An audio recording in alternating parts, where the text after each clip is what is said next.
ಯಾವಾಗ ನನ್ನ ಮಗಳು ಆ ಮಧ್ಯಾಹ್ನ ನನ್ನ ಬಳಿ ಈಗ ನೀವು ಈ ಮನೆಯಿಂದ ಹೊರಟು ಹೋಗಿ ಎಂದು ಹೇಳಿದಳೋ, ನಾನು ಮುಗುಳ್ನಗುತ್ತಲೇ ಉತ್ತರಿಸಿದೆ, ಸರಿ. ತಾನು ಊಹಿಸಲು ಸಾಧ್ಯವಾಗದಂಥ ಒಂದು ಫೋನ್ ಕರೆಯನ್ನು ನಾನೀಗಾಗಲೇ ಮಾಡಿದ್ದೇನೆ ಮತ್ತು ಅದು ಎಲ್ಲವನ್ನು ಬದಲಿಸಲಿದೆ ಎಂಬುದು ಅವಳಿಗೆ ತಿಳಿದಿರಲಿಲ್ಲ. ನನ್ನ ಹೆಸರು ಸವಿತಾ ಶರ್ಮಾ. ನನಗೆ 58 ವರ್ಷ. ನಾನು ಗುಡಗಾಂವ್ನ ನಿವೃತ್ತ ಶಿಕ್ಷಕಿ. 9 ವರ್ಷಗಳ ಹಿಂದೆ ನನ್ನ ಪತಿ ರಾಜೀವ್ ತೀರಿಕೊಂಡರು. ತ್ಯಾಗವೇ ಮಾತೃತ್ವದ ಭಾಷೆ ಎಂದು ನಂಬಿಕೊಂಡು ಬಂದ ತಾಯಿ ನಾನು. ಸಹಕಾರ ಎಲ್ಲಿ ಕೊನೆಗೊಳ್ಳುತ್ತದೆ ಮತ್ತು ಅತಿಯಾದ ಮುದ್ದು ಮಾಡೋದು ಎಲ್ಲಿ ಶುರುವಾಗುತ್ತದೆ ಎಂಬುದು ನನಗೆ ತಿಳಿದಿದೆ ಎಂದುಕೊಂಡಿದ್ದೆ. ನಾನು ಬಹಳಷ್ಟು ವಿಷಯಗಳನ್ನು ತಪ್ಪಾಗಿ ಅರ್ಥೈಸಿಕೊಂಡಿದ್ದೆ. ಆದರೆ ಒಂದು ವಿಷಯದಲ್ಲಿ ನಾನು ಸರಿಯಾಗಿದ್ದೆ. ಕೆಲವೊಮ್ಮೆ ನೀವು ಯಾರಿಗಾಗಿ ಅತಿ ಹೆಚ್ಚು ರಕ್ತ ಬೆವರು ಸುರಿಸ್ತೀರೋ ಅವರೇ ಅದನ್ನು ತಮ್ಮ ಹಕ್ಕು ಅಂತ ಭಾವಿಸಿ ಬಿಡುತ್ತಾರೆ. ಇವೆಲ್ಲವೂ ಒಂದು ಮಂಗಳವಾರ ಶುರುವಾಯಿತು. ಮಾರ್ಚ್ ತಿಂಗಳು. ಬೆಳಗ್ಗೆ 11:15ಕ್ಕೆ ನಾನು ಚಹಾ ಮುಗಿಸಿ ಪತ್ರಿಕೆಯ ಸಂಪಾದಕೀಯ ಓದುತ್ತಿದ್ದೆ. ಆಗ ಮೊಬೈಲ್ ಬೆಳಗಿತು. ಪ್ರಿಯಾ ಎಂಬ ಹೆಸರು ಮೂಡಿತು. ನನ್ನ ಮೊದಲ ಮಗು. ಅವಳ ಹೆಸರನ್ನು ಕಂಡರೆ ಇಂದಿಗೂ ನನ್ನ ಹೃದಯ ಬಡಿತ ನಿಲ್ಲಿಸುತ್ತದೆ. ಅಮ್ಮ, ನೀವು ಬರ್ತೀರಾ? ನಮಗೆ ನಿಮ್ಮ ಜೊತೆ ಒಂದು ಮುಖ್ಯವಾದ ವಿಷಯ ಮಾತನಾಡಬೇಕಿದೆ ಎಂದಳು. ಅವಳ ಧ್ವನಿ ಅತಿಯಾದ ಸಹಜತೆಯಿಂದ ಕೂಡಿತ್ತು. ಎಲ್ಲ ಸರಿಯಾಗಿದೆಯಲ್ವಾ ಎಂದು ನಾನು ಕೇಳಿದೆ. ಹೌದು, ಎಲ್ಲವೂ ಸರಿ ಇದೆ ಎಂದು ಅವಳು ಆತುರದಿಂದ ಹೇಳಿದಳು. ನೀವು ಬನ್ನಿ, ನಾವು ಮನೆಯಲ್ಲೇ ಇದ್ದೇವೆ. ಸುಶಾಂತ್ ಲೋಕ್ ಕೇವಲ 15 ನಿಮಿಷಗಳ ದೂರದಲ್ಲಿದೆ. ಮೊಣಕಾಲಿನ ನೋವು ಮೆಟ್ಟಿಲು ಹತ್ತಲು ತೊಂದರೆ ಕೊಡುತ್ತಿದ್ದರೂ ನಾನು ಹೊರಟೆ. ಕಾರ್ ಓಡಿಸುತ್ತಾ ನನಗೆ ಕತೆಗಳನ್ನು ಹೇಳಿಕೊಳ್ಳುತ್ತಿದ್ದೆ. ಬಹುಶಃ ಅವಳ ಪತಿ ರೋಹಿತ್ಗೆ ಖಾಯಂ ಉದ್ಯೋಗದ ಆಫರ್ ಸಿಕ್ಕಿರಬಹುದು. ಬಹುಶಃ ಈಗ ಅವರು EMI ಅನ್ನು ತಮ್ಮ ಹೆಸರಿಗೆ ಬದಲಾಯಿಸಿಕೊಳ್ಳಲು ಸಿದ್ಧರಿರಬಹುದು. ಅಥವಾ ವಿದ್ಯುತ್, ನೀರು ಅಥವಾ ತೋಟದ ಕೆಲಸದವನ ಬಿಲ್ಲನ್ನು ತಾವೇ ಕಟ್ಟಲು ಮುಂದಾಗಬಹುದು. 4 ಬೆಡ್ರೂಮ್ಗಳ ಆ ಮನೆ ಹೊರಗಿನಿಂದ ಹೊಳೆಯುತ್ತಿತ್ತು. ಕ್ರೀಮ್ ಬಣ್ಣದ ಪೇಂಟಿಂಗ್ ಪ್ರಿಯಾಳ ಆಯ್ಕೆಯಾಗಿತ್ತು. ಹಣ ಮಾತ್ರ ನಂದು. ಅಲಂಕೃತ ಗಿಡಗಳ ನಿರ್ವಹಣೆಗೆ ತಿಂಗಳಿಗೆ 800 ರೂಪಾಯಿ. ಹೊಸ ಮಾಡ್ಯುಲರ್ ಕಿಚನ್ ಚಿಮಣಿಯಿಂದ ಹಿಡಿದು ಫ್ರಿಡ್ಜ್ವರೆಗೂ ನಾನೇ ಖರೀದಿಸಿದ್ದು. ಮೇಲ್ಛಾವಣಿ ಸೋರಿದಾಗ ಕಾಂಟ್ರಾಕ್ಟರ್ಗೆ ಹಣ ಕೊಟ್ಟವಳು ನಾನೇ. ಆರೋ ತನ್ನ 7ನೇ ಹುಟ್ಟುಹಬ್ಬಕ್ಕೆ ಸೈಕಲ್ ಕೇಳಿದಾಗ ಹೆಲ್ಮೆಟ್ ಮತ್ತು ಮೊಣಕಾಲಿನ ಕವಚ ಕೊಡಿಸಿದವಳು ನಾನು. ಅನಾಯ ಪ್ಲೇ ಸ್ಕೂಲ್ಗೆ ಹೋದಾಗ ಅವಳ ಫೀಸ್ ಕಟ್ಟಿದವಳು ನಾನೇ. ನಾನು ಗಂಟೆ ಬಾರಿಸಿದೆ. ಕೀಲಿಕೈ ಬಳಸುವಂತೆ ಪ್ರಿಯಾ ಯಾವಾಗಲೂ ಹೇಳುತ್ತಾಳೆ. ಆದರೆ ಮನೆ ಪತ್ರದಲ್ಲಿ ನನ್ನ ಹೆಸರಿದ್ದರೂ ನಾನವಳ ಖಾಸಗಿತನವನ್ನು ಗೌರವಿಸುತ್ತೇನೆ. ರೋಹಿತ್ ಬಾಗಿಲು ತೆಗೆದ. ಸಾಮಾನ್ಯವಾಗಿ ಅವನು ತುಂಬ ಆತ್ಮೀಯವಾಗಿ ಮಾತನಾಡಿಸ್ತಿದ್ದ. ಆದರೆ ಇಂದು ಕಣ್ಣು ಕೂಡ ಕೂಡಿಸುತ್ತಿರಲಿಲ್ಲ. ಬನ್ನಿ ಅಮ್ಮ, ಪ್ರಿಯಾ ಒಳಗಿದ್ದಾಳೆ ಎಂದನು. ಲಿವಿಂಗ್ ರೂಮಿನ ಸೋಫಾದ ಮೇಲೆ ಪ್ರಿಯಾ ಕುಳಿತಿದ್ದಳು. ಅದು ನಾನೇ ಕೊಡಿಸಿದ್ದ ದುಬಾರಿ ಸೋಫಾ. ಅವಳು ತನ್ನ ಕೈಗಳನ್ನು ಬಿಗಿಯಾಗಿ ಹಿಡಿದುಕೊಂಡಿದ್ದಳು. ಮಕ್ಕಳು ಎಲ್ಲಿದ್ದಾರೆ ಎಂದು ನಾನು ಕೇಳಿದೆ. ಮೇಲೆ ಆಟ ಆಡ್ತಿದ್ದಾರೆ ಎಂದಳು. ನಾನು ಕಿಟಕಿಯ ಪಕ್ಕದ ಕುರ್ಚಿಯಲ್ಲಿ ಕುಳಿತೆ. ಪ್ರಿಯಾ ನಿಟ್ಟುಸಿರು ಬಿಟ್ಟಳು. ಅಮ್ಮ, ನಾವೀ ಮನೆಯ ಬಗ್ಗೆ ಮಾತನಾಡಬೇಕು. ಆ ಮನೆ ಎನ್ನುವ ಪದ ಯಾವಾಗಲೂ ನಮ್ಮ ನಡುವೆ ಸುಳಿಯುತ್ತಿತ್ತು. ನಾನು ತಲೆ ಆಡಿಸಿದೆ. ಹೌದು, ನಾನು ಕೂಡ ಯೋಚಿಸಿದ್ದೇನೆ. ಈಗ ನಿಧಾನವಾಗಿ ನೀವು EMI ನಿಭಾಯಿಸ್ಬೋದು. ಈ ತಿಂಗಳ ವಿದ್ಯುತ್ ಮತ್ತು ಇಂಟರ್ನೆಟ್ ಬಿಲ್ ನೀವೇ ಕಟ್ಟಿ. ಮುಂದಿನ ತಿಂಗಳು ತೋಟದವನ ನಮಗೆ ಅದು ಬೇಕಿಲ್ಲ ಎಂದು ಅವಳು ಮಧ್ಯದಲ್ಲೇ ತಡೆದಳು. ಅವಳ ಆ ನಮಗೆ ಎನ್ನುವ ಮಾತು ನನ್ನ ಹೃದಯಕ್ಕೆ ಕಲ್ಲಿನಂತೆ ಬಡಿಯಿತು. ರೋಹಿತ್ ಬಂದು ಅವಳ ಪಕ್ಕ ಕುಳಿತನು. ಈಗಿನ ವ್ಯವಸ್ಥೆ ಯಾರಿಗೂ ಒಳ್ಳೆಯದಲ್ಲ ಅನ್ನಿಸ್ತಿದೆ ಅಂದ. ಪ್ರಿಯಾ ಮುಂದುವರಿಸಿದಳು. ನಮ್ಮ ಅಮ್ಮನೇ ಈ ಮನೆಯ ಮಾಲೀಕರು ಅಂದಾಗ ನಮಗೆ ಒಂಥರ ವಿಚಿತ್ರ ಅನಿಸುತ್ತದೆ. ನಾವೇನು ಬಾಡಿಗೆದಾರರಂತೆ ಭಾಸವಾಗುತ್ತದೆ. ಇದು ಆರೋಗ್ಯಕರವಲ್ಲ. ನಾನು ಸುಮ್ಮನಿದ್ದೆ. ಹಾಗಾಗಿ ನಾವು ನಿರ್ಧರಿಸಿದ್ದೇವೆ ಎಂದಳು ಅವಳು. ನೀವೀ ಪ್ರಾಪರ್ಟಿಯನ್ನು ನಮ್ಮ ಹೆಸರಿಗೆ ವರ್ಗಾವಣೆ ಮಾಡಿಕೊಡ್ಬೇಕು, ಸಂಪೂರ್ಣವಾಗಿ. Gift deed. ನೀವಿನ್ನು ಮುಂದೆ EMI ಕಟ್ಟುವ ಅಗತ್ಯವಿಲ್ಲ. ಮನೆಯನ್ನು ನಮಗೆ ವಹಿಸಿಕೊಟ್ಟು ನೀವು ಹಿಂದೆ ಸರಿಯಿರಿ. ಕೋಣೆಯಲ್ಲಿ ಗಾಳಿ ಭಾರವಾದಂತಾಯಿತು. ಕ್ಷಮಿಸು ಎಂದು ನಾನು ಮೆಲ್ಲನೆ ಹೇಳಿದೆ. ನಾನು ಈ 1 ಕೋಟಿ ಬೆಲೆ ಬಾಳುವ ಮನೆಯನ್ನು ಅಮ್ಮ, ಇದನ್ನು ಹಣದ ದೃಷ್ಟಿಯಿಂದ ನೋಡಬೇಡಿ ಎಂದು ಅವಳು ಮಾತು ಕತ್ತರಿಸಿದಳು. ಇದು ನಮ್ಮ ಗೌರವದ ಪ್ರಶ್ನೆ. ನಮಗೆ ನಮ್ಮದೇ ಸ್ವಂತ ಮನೆ ಬೇಕು, ಸಾಲದ್ದಲ್ಲ. ನೀವು ಹೇಗಿದ್ರೂ EMI ಕಟ್ತಿದ್ದೀರಿ, ಅದನ್ನು ನಿಲ್ಲಿಸಿ ಅಷ್ಟೇ. ನಿಮಗಾಗಿ ಏನೂ ಬದಲಾಗೋದಿಲ್ಲ. ಎಲ್ಲವೂ ಬದಲಾಗುತ್ತದೆ ನಾನು ಹೇಳಿದೆ. ನನ್ನ ಏಕೈಕ ಆಸ್ತಿಯನ್ನು ನಾನು ಕಳೆದುಕೊಳ್ಳುತ್ತೇನೆ. ನಾನು PF ಹಣ ಬಳಸಿದೆ. ಮನೆಯ ಮೇಲೆ ಸಾಲ ಮಾಡಿದೆ. ಅಜ್ಜಿಯ ಒಡವೆಗಳನ್ನು ಮಾರಿದೆ. ಈ ಮನೆಯೇ ನನ್ನ ಭದ್ರತೆ. ನಿಮ್ಮ ಬಳಿ ಪೆನ್ಷನ್ ಇದೆ, ನಿಮ್ಮದೇ ಸ್ವಂತ ಮನೆ ಇದೆ. ನಿಮಗೆ ಇದರ ಅಗತ್ಯವಿಲ್ಲ ಎಂದಳು ಪ್ರಿಯಾ. ರೋಹಿತ್ ಮೆಲ್ಲನೆ ಹೇಳಿದ. ಗಿಫ್ಟ್ ಡೀಡ್ನಿಂದ ಎಲ್ಲವೂ ಸುಲಭವಾಗುತ್ತದೆ. ಟ್ಯಾಕ್ಸ್, ಸ್ಕೂಲ್, ಫಾರ್ಮ್ ಎಲ್ಲದಕ್ಕೂ ಅನುಕೂಲ. ನಾವು ನಿಮಗಾಗಿ ಪ್ರತಿ ತಿಂಗಳು ಸ್ವಲ್ಪ ಹಣವನ್ನು ಪ್ರತ್ಯೇಕವಾಗಿ ಇಡಬಲ್ಲೆವು. ಅಮ್ಮ ಹೃದಯಹೀನರಲ್ಲ ಎಂಬ ಮಾತು ನನ್ನ ಕಿವಿಯಲ್ಲಿ ಚುಚ್ಚಿತು. ಪ್ರಿಯಾ, ನಾನು ಹೇಳಿದೆ. ನಿನಗೆ ಮತ್ತು ರೋಹಿತ್ಗೆ ಲೋನ್ ಸಿಗದಿದ್ದಾಗ ಯಾರು ಮುಂದೆ ಬಂದಿದ್ದು? ನಾನು ಉಪಕಾರ ಮಾಡಿದಂತೆ ಯಾವತ್ತೂ ಹೇಳಿಲ್ಲ. ಆದರೆ ಕನಿಷ್ಠ ಗೌರವದ ನಿರೀಕ್ಷೆಯಲ್ಲಿದ್ದೆ. ನೀನು ಕೇಳುತ್ತಿರುವುದು ಗೌರವವಲ್ಲ, ಇದು ಕಳ್ಳತನ. ಅವಳ ಮುಖ ಕಠೋರವಾಯಿತು. ಡ್ರಾಮಾ ಮಾಡಬೇಡಿ ಎಂದಳು. ನಾನು ನಕ್ಕೆ. ಕಹಿ ನಗುವುದು. ಡ್ರಾಮಾ? ನಾನು ಕಳೆದ 3 ವರ್ಷಗಳಲ್ಲಿ ಸುಮಾರು 25 ಲಕ್ಷ ರೂಪಾಯಿ ಡೌನ್ ಪೇಮೆಂಟ್ ಮಾಡಿದ್ದೇನೆ. ಮೇಲ್ಛಾವಣಿಯ ದುರಸ್ತಿ, ಪೀಠೋಪಕರಣ, ಪೇಂಟಿಂಗ್.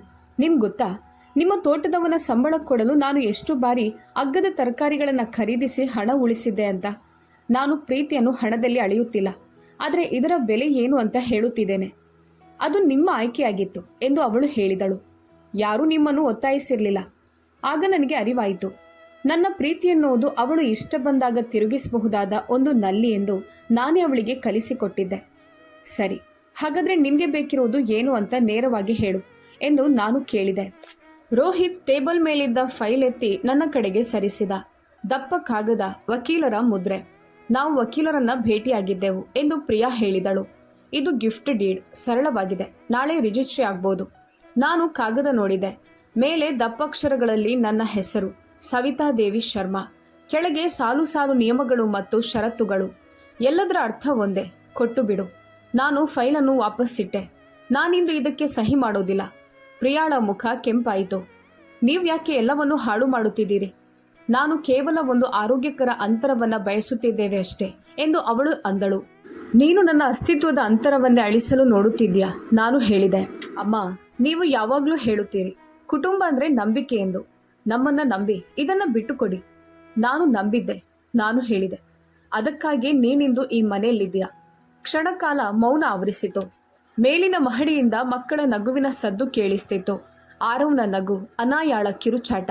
ಆ ಮುಗ್ಧತೆ ನನ್ನ ಹೃದಯವನ್ನು ಚುಚ್ಚಿದಂತಾಯಿತು. ನಾನು ಎದ್ದು ನಿಂತೆ. ನಾನು ನಿನ್ನ ಮಾತನ್ನ ಕೇಳಿಸಿಕೊಂಡೆ, ಆದರೆ ನೀನು ನನ್ನ ಮಾತನ್ನ ಕೇಳಲಿಲ್ಲ. ಪರವಾಗಿಲ್ಲ, ನಾನು ಹೊರಡುತ್ತೇನೆ. ಪ್ರಿಯಾ ಆಶ್ಚರ್ಯಚಕಿತಳಾಗಿ ಕೇಳಿದಳು. ಹಾಗಾದರೆ ನೀವು ಸಹಿ ಮಾಡುತ್ತೀರಾ? ಯೋಚಿಸುತ್ತೇನೆ ಎಂದು ಉತ್ತರಿಸಿದೆ. ನಾಳೆ ವಕೀಲರಿಗೆ ಸಮಯ ಕೊಟ್ಟಿದ್ದೇವೆ, ತಡ ಮಾಡಬೇಡಿ ಎಂದು ಅವಳು ತಣ್ಣಗೆ ಹೇಳಿದಳು. ತಡವಾಗೋದಿಲ್ಲ, ನಾನು ಮುಗುಳ್ನಗುತ್ತಾ ಹೇಳಿದೆ. ಹೊರಗೆ ಸಂಜೆ ಆವರಿಸುತ್ತಿತ್ತು.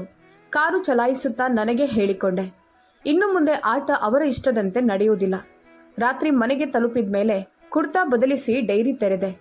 EMI ನಿಲ್ಲಿಸಬೇಕು, ನೇಹಾಗೆ ಕರೆ ಮಾಡಬೇಕು, ನಾನು ಯಾರು ಎಂಬುದನ್ನು ನೆನಪಿಟ್ಟುಕೊಳ್ಬೇಕು ಎಂದು ಬರೆದುಕೊಂಡೆ.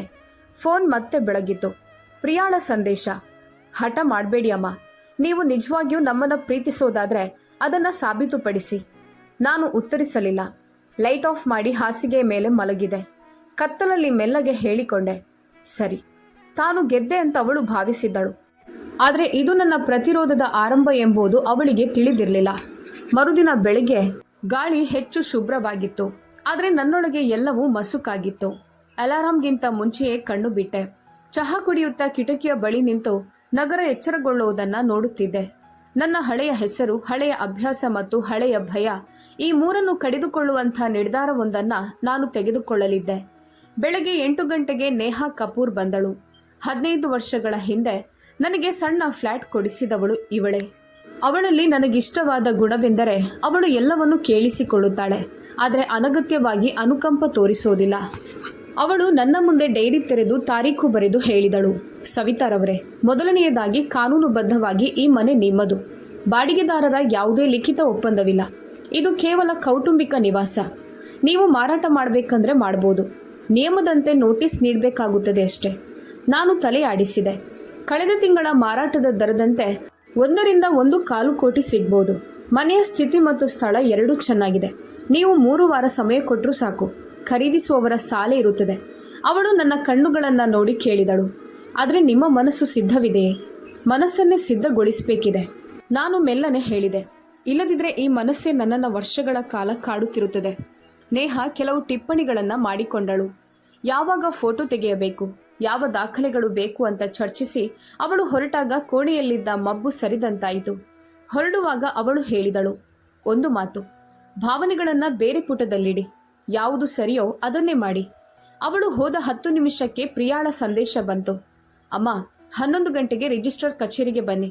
ವಕೀಲರು ಸಮಯ ನಿಗದಿ ಮಾಡಿದ್ದಾರೆ. ಡ್ರಾಮಾ ಮಾಡಬೇಡಿ. ಡ್ರಾಮಾ? ಆ ಪದದಲ್ಲಿ ಅದೇ ಹಳೆಯ ತಂಪು ಇತ್ತು. ನಾನು ಉತ್ತರಿಸಲಿಲ್ಲ. ಆದರೆ ಮನಸ್ಸಿನ ಒಂದು ಭಾಗ ಹಳೆಯ ಅಭ್ಯಾಸದಂತೆ ಹೇಳಿತು, ಹೋಗಿ ಇನ್ನೊಮ್ಮೆ ವಿವರಿಸು, ಬಹುಶಃ ರಾಜಿ ಆಗಬಹುದೇನು. ಆದರೆ ಇನ್ನೊಂದು ಭಾಗ ಹೇಳಿತು, ರಾಜಿ ಎನ್ನುವುದು ಎದುರಿಗಿರುವವರು ಕೇಳಿಸಿಕೊಳ್ಳಲು ಸಿದ್ಧವಿದ್ದಾಗ ಮಾತ್ರ ಸಾಧ್ಯ. ನಾನು ಕೊನೆಯ ಬಾರಿ ಗಡಿಯಾರ ನೋಡಿ ಹೊರಡಲು ನಿರ್ಧರಿಸಿದೆ. ಆದರೆ ಇದು ಒಪ್ಪಿಕೊಳ್ಳಲು ಅಲ್ಲ, ಬದಲಾಗಿ ಅರ್ಥ ಮಾಡಿಸುವ ಕೊನೆಯ ಪ್ರಯತ್ನಕ್ಕಾಗಿ. ಅದರ ನಂತರ ನಡೆಯುವುದೆಲ್ಲವೂ ನೇಹಾಳ ಡೈರಿಯ ಪುಟಗಳ ಪ್ರಕಾರವೇ ಇರಲಿದೆ. 10:30ಕ್ಕೆ ನಾನು ಸುಶಾಂತ್ ಲೋಕ್ನ ಗೇಟ್ ಬಳಿ ಇದ್ದೆ. ಗಾರ್ಡ್ ಯಾವಾಗಲೂ ನೀಡುವಂತೆ ಸಲಾಂ ಹೊಡೆದ. ನಾನು ಬಾಗಿಲು ಬಾರಿಸಿದೆ. ರೋಹಿತ್ ಬಾಗಿಲು ತೆಗೆದ. ಅವನ ಮುಖ ಸುಸ್ತಾದಂತೆ ಕಾಣುತ್ತಿತ್ತು.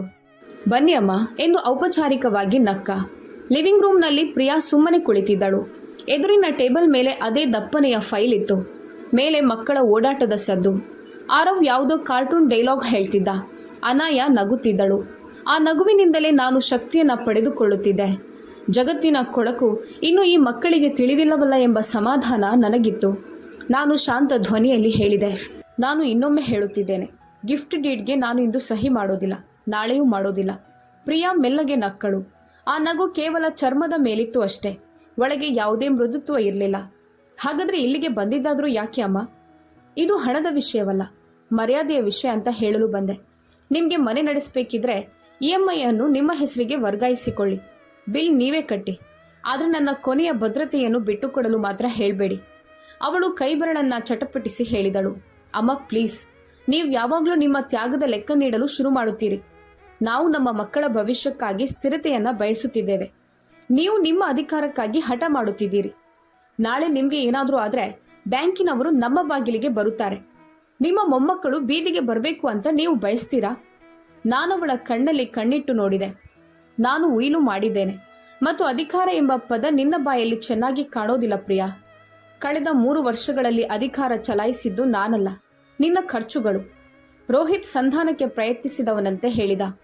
ಅಮ್ಮ, ನಾವು ಪ್ರಾಮಾಣಿಕವಾಗಿ ಹೇಳುತ್ತಿದ್ದೇವೆ. ಗಿಫ್ಟ್ ಡೀಡ್ ಆದರೆ ಎಲ್ಲವೂ ಸ್ಪಷ್ಟವಾಗುತ್ತದೆ. ಆಮೇಲೆ ನಾನು ರೀಫೈನಾನ್ಸ್ ಮಾಡಿಸಿಕೊಳ್ಳುತ್ತೇನೆ. ಆಮೇಲೆ ನಾನು ಆ ಪದವನ್ನು ಪುನರಾವರ್ತಿಸಿದೆ. ಆ ಆಮೇಲೆ ಎನ್ನುವ ಕಾಲ ಎಂದಿಗೂ ಬರೋದಿಲ್ಲ. ಗೋಡೆ ಗಡಿಯಾರದ ಟಿಕ್ ಟಿಕ್ ಸದ್ದು ಆ ಮನೆಯಲ್ಲಿ ಅಂತರವನ್ನು ಹೆಚ್ಚಿಸುತ್ತಿತ್ತು. ನಾನು ಧೀಮಂತ ದನಿಯಲ್ಲಿ ಹೇಳಿದೆ, 3 ವರ್ಷಗಳಲ್ಲಿ 72 ಲಕ್ಷ ರೂಪಾಯಿ EMI, 25 lakh down payment, painting, furniture ಎಲ್ಲವೂ ಸೇರಿ ಸುಮಾರು 95 ಲಕ್ಷ ರೂಪಾಯಿ ಆಗಿದೆ. ನಾನು ಈ ಸಾಲದ ಲೆಕ್ಕವನ್ನು ನಿನಗೆ ಹೇಳುತ್ತಿಲ್ಲ, ನೆನಪಿಸ್ತಿದ್ದೇನೆ ಅಷ್ಟೇ. ನೀನು ಯಾವುದನ್ನು ತೋರ್ಪಡೆ ಎನ್ನುತ್ತಿದೆಯೋ ಅದು ನನ್ನ ಎಲುಬುಗಳ ದುಡಿಮೆ. ಪ್ರಿಯಾಳ ಮುಖದಲ್ಲಿ ಮತ್ತೆ ತಿರಸ್ಕಾರ ಮೂಡಿತು. ಅದು ನಿಮ್ಮ ಆಯ್ಕೆಯಾಗಿತ್ತು ಅಮ್ಮ, ಯಾರೂ ನಿಮ್ಮನ್ನು ಒತ್ತಾಯಿಸಿರಲಿಲ್ಲ. ಆ ಕ್ಷಣ ನನಗೆ ಅನಿಸಿತು, ನಾನವಳ ಜೊತೆ ವಾದ ಮಾಡ್ತಿಲ್ಲ, ಬದಲಾಗಿ ಪರವಾಗಿಲ್ಲ, ನಾನು ಮಾಡಿಕೊಡುತ್ತೇನೆ ಅಂತ ಪ್ರತಿ ಕಷ್ಟದ ಸಂದರ್ಭದಲ್ಲೂ ಹೇಳುತ್ತಿದ್ದ ನನ್ನ ಹಳೆಯ ರೂಪದ ಜೊತೆ ವಾದ ಮಾಡುತ್ತಿದ್ದೇನೆ ಎಂದು. ನಾನು ಹ್ಯಾಂಡ್ ಬ್ಯಾಗ್ ಕೈಗೆತ್ತಿಕೊಂಡೆ. ಇನ್ನೊಂದು ಕೊನೆಯ ಮಾತು, ನಾನಿಂದು ಬ್ಯಾಂಕ್ಗೆ ಹೋಗಿ ಆಟೋ ಡೆಬಿಟ್ ನಿಲ್ಲಿಸಲು ಹೇಳುತ್ತೇನೆ. ರೋಹಿತ್ ಗಾಬರಿಯಿಂದ ಹಾರಿ ಬಂದ. ಇಲ್ಲ ಇಲ್ಲ, ನಾವು ನಿಮ್ಮ ಭಿಕ್ಷೆಯ ಮೇಲೆ ಬದುಕುತ್ತಿಲ್ಲ. ಅವಳು ಹಲ್ಲು ಕಚ್ಚಿ ಹೇಳಿದಳು. ನೀವೇನು ಮಾಡಿದ್ರೋ ಅದು ನಿಮಗಾಗಿ ಮಾಡಿಕೊಂಡಿದ್ದು. ಈಗ ನಮಗಾಗಿ ಒಂದು ಕೆಲಸ ಮಾಡಿಕೊಡಿ ಅಷ್ಟೇ. ನಾನು ಮೆಲ್ಲನೆ ಕೇಳಿದೆ, ಏನು? ಅವಳು ತನ್ನ 2 ಕೈಗಳಿಂದ ನನ್ನನ್ನು ತಳ್ಳಿದಳು. ಎಲ್ಲವೂ ಏಕಕಾಲಕ್ಕೆ ಸಂಭವಿಸಿತು. ನನ್ನ ಹಿಮ್ಮಡಿಯ ಸಮತೋಲನ ತಪ್ಪಿತು. ಬೆನ್ನಿನ ಹಿಂದೆ ಇದ್ದ ಟೇಬಲ್ನ ಚೂಪಾದ ಅಂಚು ಬಡಿಯಿತು. ಗಾಜಿನ ಶೋಪೀಸ್ ಒಂದು ಶಬ್ದ ಮಾಡುತ್ತಾ ಕೆಳಗೆ ಬಿದ್ದು ಒಡೆಯಿತು. ನಂತರ ಮತ್ತೊಂದು ತಳ್ಳಾಟ, ಈ ಬಾರಿ ಜೋರಾಗಿ. ನಾನು ನೇರವಾಗಿ ನೆಲದ ಮೇಲೆ ಬಿದ್ದೆ. ತಲೆ ನೆಲಕ್ಕೆ ಬಡಿದು ಥಕ್ಕೆಂಬ ವಿಲಕ್ಷಣ ಶಬ್ದವಾಯಿತು. 2 ಕ್ಷಣಗಳ ಕಾಲ ಇಡೀ ಪ್ರಪಂಚ ಬಿಳಿ ಬೆಳಕಿನಂತೆ ಮಸುಕಾಯಿತು. ಅಮ್ಮ, ರೋಹಿತ್ನ ಕಿರುಚಾಟ ಕೋಣೆಯ ಮೌನವನ್ನು ಸೀಳಿತು. ಅವನು ಬಾಗಿ ನನ್ನನ್ನು ಎತ್ತಲು ಬಂದ. ಅವನ ಕೈಗಳು ನಡುಗುತ್ತಿದ್ದವು. ನೀವು ಆರಾಮಾಗಿದ್ದೀರಾ? ಸಾರಿ. ನಾನು ಹಸ್ತದಿಂದ ತಲೆಯನ್ನು ಮುಟ್ಟಿದೆ. ಬೆರಳುಗಳು ಒದ್ದೆಯಾಗಿದ್ದವು. ತಲೆಯ ಹಿಂಭಾಗದಲ್ಲಿ ಉರಿಯುತ್ತಿರುವ ಜ್ವಾಲಾಮುಖಿಯ ಅನುಭವ, ಬಾಯಲ್ಲಿ ರಕ್ತದ ರುಚಿ. ನಾನು ರೋಹಿತ್ನ ಹೆಗಲನ್ನು ಹಿಡಿದು ಮೇಲೆ ಕುಳಿತೆ. ಟಿವಿ ಕ್ಯಾಬಿನೆಟ್ನ ಗಾಜಿನಲ್ಲಿ ನನ್ನ ಪ್ರತಿಬಿಂಬ ಕಂಡಿತು. ಕೂದಲಿನ ನಡುವೆ ರಕ್ತದ ತೆಳುವಾದ ಗೆರೆ. ಉಸಿರಾಟ ಭಾರವಾಯಿತು. ಶ್ವಾಸಕೋಶದಲ್ಲಿ ಜಾಗವೇ ಇಲ್ಲವೇನೋ ಎಂಬಂತಾಯಿತು. ಮೇಲಿನಿಂದ ಆರವನ ಧ್ವನಿ ಕೇಳಿಸಿತು, ಅಪ್ಪ. ಆಮೇಲೆ ನಿಶ್ಶಬ್ದ. ಹಿರಿಯರು ಭೂಕಂಪದಂತೆ ಕಿರುಚಾಡುತ್ತಿರುವಾಗ ತಾವು ಕೆಳಗೆ ಬರಬಾರ್ದು ಎಂಬುದು ಆ ಕ್ಷಣದಲ್ಲೇ ಆ ಮಕ್ಕಳಿಗೆ ಅರ್ಥವಾಗಿತ್ತು. ಪ್ರಿಯಾ ನನ್ನ ಮುಂದೆ ಎದ್ದು ನಿಂತಿದ್ದಳು. ಕಣ್ಣುಗಳಲ್ಲಿ ತೀಕ್ಷ್ಣತೆ ಮತ್ತು ಕೆಂಪು ಛಾಯೆ. ಅವಳು ಹೇಳಿದಳು, ಎದ್ದೇಳಿ ಮತ್ತು ಈಗಲೇ ಹೊರಡಿ, ನಮಗೆ ಈ ತಮಾಷೆ ಎಲ್ಲ ಸಾಕು. ರೋಹಿತ್ ಅವಳ ಕಡೆ ತಿರುಗಿ ಕಿರುಚಿದ. ಪ್ರಿಯಾ, ಏನ್ ಮಾಡ್ತಿದ್ಯಾ? ಕ್ಷಮೆ ಕೇಳು. ನೀನು ಸುಮ್ಮನಿರು. ಅವಳು ಅವನನ್ನು ಗದರಿಸಿದಳು. ನಮಗೆ ನಮ್ಮ ಬದುಕು ಬೇಕು. ಈ ಹಳೆಯ ತಲೆಮಾರಿನ ಅಪರಾಧಿ ಮನೋಭಾವದ ಹೊರೆ ಬೇಡ. ಅಮ್ಮ, ನೀವು ಇದನ್ನ ಕಳ್ಳತನ ಎನ್ನುತ್ತೀರಾ? ಸರಿ, ಹಾಗಾದ್ರೆ ನಾನು ಹೇಳುತ್ತೇನೆ. ನೀವು ಮಾಡಿದ ಪ್ರತಿಯೊಂದು ಪಾವತಿಯೂ ನಮ್ಮನ್ನು ನಿಯಂತ್ರಿಸುವ ತಂತ್ರವಾಗಿತ್ತು. ಈಗ ನಿಮ್ಮ ಕೃಪೆಯ ಅಗತ್ಯವಿಲ್ಲ, ಹೊರಡಿ. ನಾನು ನಿಧಾನವಾಗಿ ಎದ್ದೆ. ಮೊಣಕಾಲುಗಳಲ್ಲಿ ಸಿಟ್ಟು ಮತ್ತು ಅವಮಾನ ಎರಡೂ ಒಟ್ಟಿಗೆ ಮಿಡಿಯುತ್ತಿದ್ದವು. ರೋಹಿತ್ ನನ್ನ ಕೈ ಹಿಡಿದ. ನಾನು ಕಾರು ತೆಗೆಯುತ್ತೇನೆ. ನಾನು ಹೇಳಿದೆ, ಬೇಡ, ನಾನು ಹೋಗಬಲ್ಲೆ. ಹೆಜ್ಜೆಗಳು ಭಾರವಾಗಿದ್ದವು, ಆದರೆ ನಿಲ್ಲಲಿಲ್ಲ. ಬಾಗಿಲುವರೆಗೆ ತಲುಪಿದಾಗ ಪ್ರಿಯಾಳ ಧ್ವನಿ ಹಿಂದಿನಿಂದ ತೀಕ್ಷ್ಣವಾಗಿ ಬಂತು. ಮತ್ತೆ ಇನ್ಮುಂದೆ ಹೇಳದೆ ಕೇಳದೆ ಬರಬೇಡಿ, ಇದು ನಮ್ಮ ಮನೆ. ನಾನು ತಿರುಗಿ ಅವಳನ್ನು ನೋಡಿದೆ. ಅವಳ ಮುಖದ ಅದೇ ನಕ್ಷೆ. ಸಣ್ಣವಳಿದ್ದಾಗ ಭಯವಾದ್ರೆ ನನ್ನ ಸೆರಗಿನ ಹಿಂದೆ ಮುಖ ಮುಚ್ಚಿಕೊಳ್ಳುತ್ತಿದ್ದಳು. ಈಗ ಅದೇ ಮುಖ ನನ್ನನ್ನ ಪರಕೀಯಳು ಎನ್ನುತ್ತಿತ್ತು. ನಾನು ಮುಗುಳ್ನಕ್ಕೆ. ಸೋತವರು ನಗುವಂತಲ್ಲ, ಗೆಲ್ಲುವವರು ನಗುವಂತೆ. ಸರಿ, ನಾನು ಅತಿ ಕ್ಷೀಣ ಧ್ವನಿಯಲ್ಲಿ ಹೇಳಿದೆ, ನಾನು ಬರೋದಿಲ್ಲ. ಹೊರಗೆ ಬಿಸಿಲು ಸರಿಯುತ್ತಿತ್ತು. ಗೇಟ್ ಕಡೆಗೆ ನಡೆಯುವಾಗ ನಾನು ನೇರವಾಗಿ ನಡೆದೆ. ಒಂದು ಹೆಜ್ಜೆಯೂ ಕೂಡ ತೂರಾಡಲಿಲ್ಲ. ಗಾರ್ಡ್ ಆಶ್ಚರ್ಯದಿಂದ ನೋಡಿದ. ಬಹುಶಃ ನನ್ನ ಕೂದಲಿನ ರಕ್ತದ ಗೆರೆ ಅವನಿಗೆ ಕಂಡಿರಬಹುದು. ನಾನು ಕಣ್ಣು ಕೂಡಿಸಲಿಲ್ಲ. ಕಾರ್ ಹತ್ತಿ ಡ್ರೈವರ್ ಸೀಟಿನಲ್ಲಿ ಕುಳಿತೆ. ಕನ್ನಡಿ ನೋಡಿಕೊಂಡೆ. ಆ ಮುಖ ನೋವಿನಿಂದಲ್ಲ, ನಿರ್ಧಾರದಿಂದ ಬದಲಾಗುತ್ತಿತ್ತು. ಮನೆಗೆ ಹಿಂದಿರುಗುವಾಗ ಪ್ರತಿಯೊಂದು ಟ್ರಾಫಿಕ್ ಸಿಗ್ನಲ್ ನನಗೆ 10 ಸೆಕೆಂಡ್ ನೀಡಿದವು. ಆ ಪ್ರತಿ 10 ಸೆಕೆಂಡ್ಗಳಲ್ಲಿ ನನ್ನ ಒಳಗಿದ್ದ ಒಂದು ಹಳೆಯ ದಾರ ತುಂಡಾಗುತ್ತಿತ್ತು. ತಾಯಿಯಾಗಿ ನಿನ್ನ ಕರ್ತವ್ಯ ಇದು ಅಂತ ಹೇಳಿ ನನ್ನನ್ನೇ ನನಗೆ ಶತ್ರುವನ್ನಾಗಿ ಮಾಡುತ್ತಿದ್ದ ದಾರ ಅದು. ಫ್ಲ್ಯಾಟ್ಗೆ ಬಂದ ತಕ್ಷಣ ಬಾತ್ರೂಮ್ಗೆ ಹೋಗಿ ನೀರಿನಿಂದ ರಕ್ತದ ಗೆರೆಯನ್ನು ತೊಳೆದೆ. ಡೆಟಾಲ್ ಹಚ್ಚಿದಾಗ ಆದ ಉರಿಗೆ ಕಣ್ಣುಗಳು ತಾನಾಗೆ ಒದ್ದೆಯಾದವು. ಕನ್ನಡಿಯಲ್ಲಿ ಕೆನ್ನೆಯ ಮೇಲೆ ನೀಲಿ ನೇರಳೆ ಬಣ್ಣದ ಕಲೆ ಕಾಣುತ್ತಿದ್ದು. ಟೇಬಲ್ ಬಳಿ ಬಂದು ಕುಳಿತು ದೀರ್ಘವಾಗಿ ನಿಟ್ಟುಸಿರು ಬಿಟ್ಟೆ.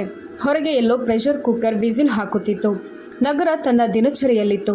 ಆದರೆ ನನ್ನ ಮನೆ ಮೊದಲ ಬಾರಿಗೆ ನನ್ನ ಪರವಾಗಿ ನಿಂತಂತೆ ಭಾಸವಾಯಿತು. ಡೈರಿ ಟೇಬಲ್ ಮೇಲೆ ತೆರೆದಿತ್ತು. ನೆನ್ನೆಯ ಬರಹಗಳು. EMI ನಿಲ್ಲಿಸಬೇಕು. ನೇಹಾಗೆ ಕಾಲ್ ಮಾಡಬೇಕು. ನಾನು ಯಾರು ಅಂತ ನೆನಪಿಡಬೇಕು. ನಾನು ಪೆನ್ನೆತ್ತಿಕೊಂಡು ಕೆಳಗೆ ಹೊಸ ಸಾಲು ಬರೆದೆ. ಇಂದು, ಈಗಲೇ. ಫೋನ್ ಎತ್ತಿಕೊಂಡೆ. ಸ್ಕ್ರೀನ್ ಮೇಲೆ 10 ನೋಟಿಫಿಕೇಷನ್ಗಳು. ಪ್ರಿಯಾಳ ಮೆಸೇಜ್ಗಳು, ರೋಹಿತ್ನ ಮಿಸ್ಡ್ ಕಾಲ್ಗಳು. ನಾನು ಯಾವುದನ್ನು ನೋಡಲಿಲ್ಲ. ಕಾಂಟ್ಯಾಕ್ಟ್ಸ್ ತೆರೆದು ಬ್ಯಾಂಕ್ ನಂಬರ್ ಡಯಲ್ ಮಾಡುವ ಮೊದಲು ಕಿಟಕಿಯಿಂದ ಹೊರಗೆ ನೋಡಿದೆ. ಮರ ನಿಶ್ಚಲವಾಗಿತ್ತು. ಗಾಳಿಯು ನನ್ನ ಮಾತನ್ನು ಕೇಳಿಸಿಕೊಳ್ಳುತ್ತಿರುವಂತೆ ಭಾಸವಾಯಿತು. ಒಳಗಿನ ನಡುಕ ನಿಂತಿತ್ತು. ಲೈನ್ ಕನೆಕ್ಟ್ ಆಯಿತು. ನಮಸ್ತೆ, ಬ್ಯಾಂಕ್ ಹೆಲ್ಪ್ಲೈನ್ನಿಂದ ಮಾತನಾಡುತ್ತಿದ್ದೇವೆ ಎಂದಿತ್ತು ಒಂದು ಧ್ವನಿ. ನಾನು ಕಣ್ಣು ಮುಚ್ಚಿ ಸ್ಪಷ್ಟವಾಗಿ ಹೇಳಿದೆ, ನನ್ನ ಖಾತೆಯಿಂದ ಆಗುತ್ತಿರುವ ಆಟೋ ಡೆಬಿಟ್ ಅನ್ನು ತಕ್ಷಣವೇ ನಿಲ್ಲಿಸಬೇಕು. ಆ ಕ್ಷಣ ನನಗೆ ತಿಳಿಯಿತು, ಈ ಕಥೆ ಇನ್ನು ಮುಂದೆ ನನ್ನ ಲೇಖನಿಯಿಂದ ಬರೆಯಲ್ಪಡುತ್ತದೆ. ಮುಂದೆ ನಡೆಯುವುದೆಲ್ಲವೂ ನನ್ನ ಷರತ್ತುಗಳ ಮೇಲೆ ಮಾತ್ರ. ಪ್ರಿಯಾ ಹೋಗಿ ಅಂದಿದ್ದಳು. ನಾನು ಸರಿ ಅಂದಿದ್ದೆ. ಆದರೆ ಆ ಸರಿಯ ಅರ್ಥ ಇಂದು ಬೇರೆಯಾಗಿತ್ತು. ಇಂದು ಅದರ ಅರ್ಥ, ಇನ್ನು ಸಾಕು, ನಿಲ್ಲಿಸಿ. ಅಂದು ಬೆಳಗ್ಗೆ EMI ನಿಲ್ಲಿಸಿದಾಗ ನನ್ನ ನಿದ್ದೆ ತಾನಾಗಿಯೇ ತಿಳಿಯಿತು. ವರ್ಷಗಳಿಂದ ಚಹಾ, ಪತ್ರಿಕೆ ಮತ್ತು EMI ದಿನಾಂಕಗಳೇ ನನ್ನ ಬದುಕಿನ ಭಾಗವಾಗಿದ್ದವು. ಆದರೆ ಇಂದು ಆ ಕ್ರಮ ಮುರಿದಿತ್ತು. ಯಾವುದೇ ಬ್ಯಾಂಕ್ ನನ್ನ ಖಾತೆಯಿಂದ ಸದ್ದಿಲ್ಲದೆ ಹಣ ಕತ್ತರಿಸೋದಿಲ್ಲ. ನನ್ನ ತ್ಯಾಗವನ್ನು ಡೆಬಿಟ್ ಅಂತ ಯಾವುದೇ ಮೆಷಿನ್ ದಾಖಲಿಸೋದಿಲ್ಲ. ಕಿಚನ್ ಕೂಡ ಇಂದು ವಿಭಿನ್ನವಾಗಿ ಕಾಣುತ್ತಿತ್ತು. ನಾನು ಹಳೆಯ ಕಾಪಿಯೊಂದನ್ನು ತೆಗೆದು ಲೆಕ್ಕ ಹಾಕಲು ಶುರು ಮಾಡಿದೆ. ಯಾರಿಗಾಗಿಯೂ ಅಲ್ಲ, ನನಗಾಗಿ. 3 ವರ್ಷಗಳ EMI 75 ಲಕ್ಷ ರೂಪಾಯಿ. ಡೌನ್ ಪೇಮೆಂಟ್ ಮತ್ತು ರಿಜಿಸ್ಟ್ರೇಷನ್ 25.2 ಲಕ್ಷ ರೂಪಾಯಿ. ಮೇಲ್ಛಾವಣಿ ದುರಸ್ತಿ 8 ಲಕ್ಷ ರೂಪಾಯಿ. ಕಿಚನ್ ಉಪಕರಣಗಳು 6 ಲಕ್ಷ ರೂಪಾಯಿ. ಫರ್ನಿಚರ್ ಮತ್ತು ತೋಟಗಾರಿಕೆ 7 ಲಕ್ಷ ರೂಪಾಯಿ. ಶಾಲಾ ಫೀಸು, ಮೆಡಿಕಲ್ ಬಿಲ್ 10-12 ಲಕ್ಷ ರೂಪಾಯಿ. ಒಟ್ಟು ಮೊತ್ತ ಸುಮಾರು 1.2 ಕೋಟಿ ರೂಪಾಯಿ. ಕಾಗದದ ಮೇಲೆ ಪೆನ್ ಒತ್ತಿ ಬರೆಯುವಾಗ ಆ ಪುಟವೇ ಹರಿಯಿತು. ಅದು ಕೇವಲ ಹಣವಾಗಿರಲಿಲ್ಲ, ಅದು ನನ್ನ 40 ವರ್ಷಗಳ ಕಠಿಣ ಶ್ರಮವಾಗಿತ್ತು. ಚಾಕ್ ಪೀಸ್ ಹಿಡಿದು ಪಾಠ ಮಾಡಿದ ಕ್ಲಾಸ್ ರೂಮ್ಗಳು, ರಾತ್ರಿ ಪೂರ್ತಿ ವ್ಯಾಲ್ಯೂಯೇಷನ್ ಮಾಡಿದ ದಿನಗಳು, ಮಗಳು ಹಸಿದಿರಬಾರ್ದು ಅಂತ ನನ್ನ ಇಚ್ಛೆಗಳನ್ನೇ ನುಂಗಿಕೊಂಡಿದ್ದ ದಿನಗಳ ಲೆಕ್ಕ ಅದಾಗಿತ್ತು. ಅದು ನನ್ನ ಪತಿ ರಾಜೀವ್ ಅವರ PF ಹಣ, ನನ್ನ ತಾಯಿಯ ಒಡವೆಗಳು, ನನ್ನ ವೃದ್ಧಾಪ್ಯದ ಉಳಿತಾಯ ಎಲ್ಲವೂ ಆ ಒಂದು ಮನೆಯಲ್ಲಿ ಹರಿದು ಹೋಗಿತ್ತು. ಯಾವ ಮನೆಯಿಂದ ನನ್ನನ್ನು ತಳ್ಳಿ ಹೊರಹಾಕಲಾಯಿತೋ ಆ ಮನೆಗಾಗಿ. ನಾನು ಕಾಪಿಯನ್ನು ಮುಚ್ಚಿದೆ. ತಲೆಯಲ್ಲಿ ಹಗುರವಾದ ನೋವಿತ್ತು. ಆದರೆ ಅದು ನೆನ್ನೆಯ ಪೆಟ್ಟಿನಿಂದ ಬಂದದ್ದಲ್ಲ, ಸತ್ಯದ ಭಾರದಿಂದ ಉಂಟಾದದ್ದು. ಬೆಳಗ್ಗೆ 9 ಗಂಟೆಗೆ ಮೊಬೈಲ್ ಮತ್ತೆ ಮೊಳಗಿತು. ಪ್ರಿಯಾಳ ಹೆಸರು. ನಾನು ಫೋನ್ ಎತ್ತಲಿಲ್ಲ. ನಂತರ ವಾಟ್ಸಾಪ್ ಸಂದೇಶ ಬಂತು. ಅಮ್ಮ, ನೀವು ನಿಜವಾಗಿಯೂ EMI ನಿಲ್ಲಿಸುವ ಹಠ ಮಾಡ್ತಿದ್ದೀರಾ? ನೀವು ನಮ್ಮನ್ನು ಬರ್ಬಾದ್ ಮಾಡುತ್ತೀರಿ. ದಯವಿಟ್ಟು ಹೀಗೆ ಮಾಡಬೇಡಿ. ಎರಡನೇ ಸಂದೇಶ ಬಂತು. ನಿಮಗೆ ಆರೋ ಮತ್ತು ಅನಾಯ ಬಗ್ಗೆ ಕಾಳಜಿ ಇದ್ದಿದ್ರೆ ನೀವೆಂದಿಗೂ ಹೀಗೆ ಮಾಡ್ತಿರ್ಲಿಲ್ಲ. ನನ್ನ ಕೋಪ ಆ ಫೋನನ್ನು ಗೋಡೆಗೆ ಎಸೆದು ಬಿಡಬೇಕು ಎನ್ನುತ್ತಿತ್ತು. ಆದರೂ ನಾನು ಟೈಪ್ ಮಾಡಿದೆ. ನಿನಗೆ ಆರೋ ಮತ್ತು ಅನಾಯ ಬಗ್ಗೆ ಕಾಳಜಿ ಇದ್ದಿದ್ರೆ ನೀನು ನಿನ್ನ ತಾಯಿಯನ್ನ ನೆಲಕ್ಕೆ ತಳ್ಳುತ್ತಿರಲಿಲ್ಲ. ಆದರೆ ಕಳುಹಿಸುವ ಮೊದಲೇ ಅದನ್ನ ಡಿಲೀಟ್ ಮಾಡಿದೆ.